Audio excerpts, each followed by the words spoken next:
I said to you, the first thing I said to you was, I feel sorry for the lad, because I know what he's been through with the Chelsea situation and twice, and obviously missing a penalty in a game against Liverpool.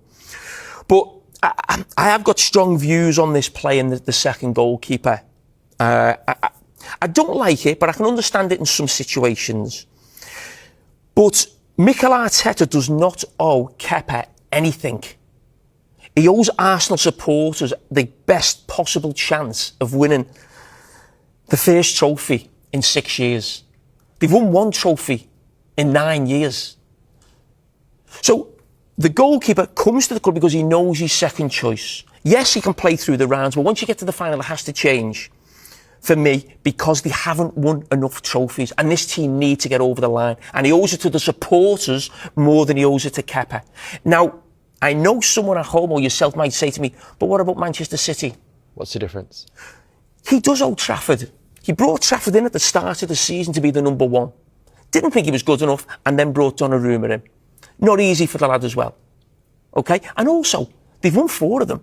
The pressure on Manchester City going into today to win another Carabao Cup is not the same for Arsenal. It's not.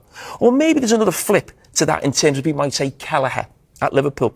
The reason Carragher, I used to get so many opportunities as well and playing finals, Liverpool were desperate to keep him. They didn't want to lose him.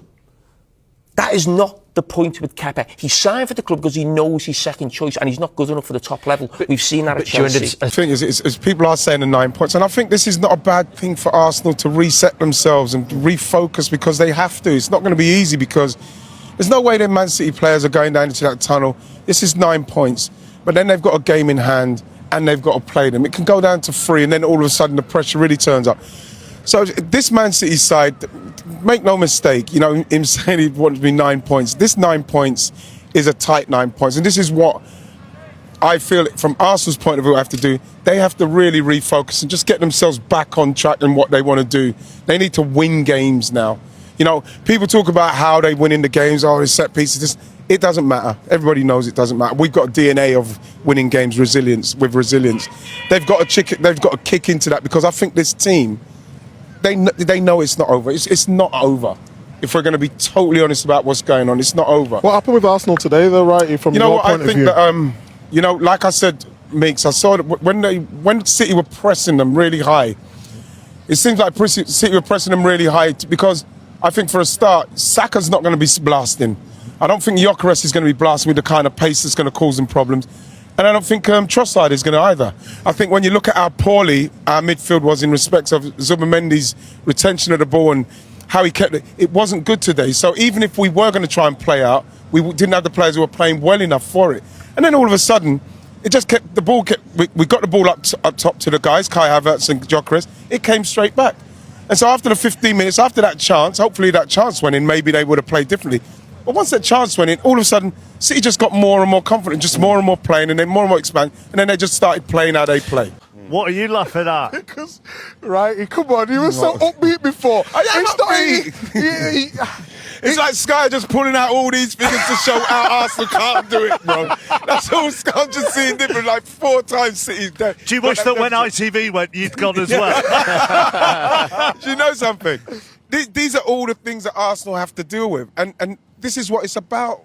You know, Arsenal are a club that they're trying to do it. It's desperate. 20-odd years. We need to do it. It's 4 times. It's the 4th time we're trying. And it's tough. It's not going to be easy.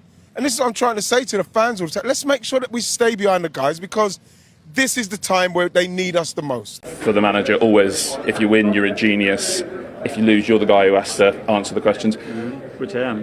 Which you are, absolutely. But any regrets about the choice of goalkeeper? That will be the headline from that. I would do it. I would do it again, because he deserves to play this game, and he's been phenomenal for us, and that's it. Errors are part of football, and anybody can make them.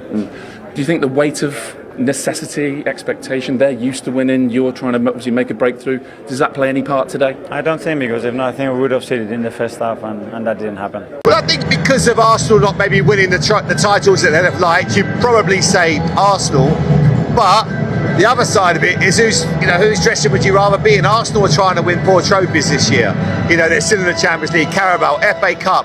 Their points, a long way ahead in the Premier League. They're in a fantastic position. So I think for Arsenal today, if they were to win this one, there's no reason why they then can't believe they can win it all. You know, it has that feeling. You know, they're be full of confidence, but they've got to get this one done today. I spoke to Declan Rice a couple of months ago when I interviewed him, and he said, if we win this, it just feels like it will give us that confidence to just achieve everything we want. So I get that feeling, but also sometimes you want something too much that can then put too much pressure on yourselves. Great game of football tonight between PSG and Chelsea. PSG winning ultimately 5-2. For a while there, though, it looked like Chelsea could have a real legitimate chance of knocking PSG out ultimately in this tie, Jamie. It was a good game of football. It was a brilliant game. I think the best game, well, certainly I've seen in the Champions League this season.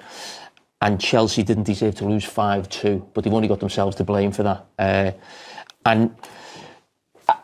You know what? I've been critical of Chelsea for a long time. We've had debates on it, but I'm being deadly serious.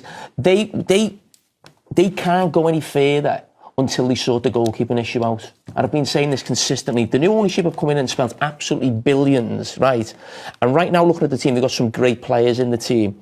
And I think in these early stages, Rosini has been brilliant. I thought Rosini as a manager tonight, looking how he set the team, of course, PSG, real problems. They didn't deserve to lose, as in the way the game was set up and how they played, but big mistakes cost them at centre-back and goalkeeper. And that has been an issue, and it will continue to be an issue for any Chelsea manager going forward when they're trying to win the Premier League and the Champions League, because they're a million miles off it. And that's why they've lost tonight. Not because they haven't got great attacking players or the manager knows what he's doing. Tactically, they were fantastic tonight, but they were let down by a mistake by the goalkeeper at 2-2, and then the game was just completely unravelled, and now it almost looks like they've got no chance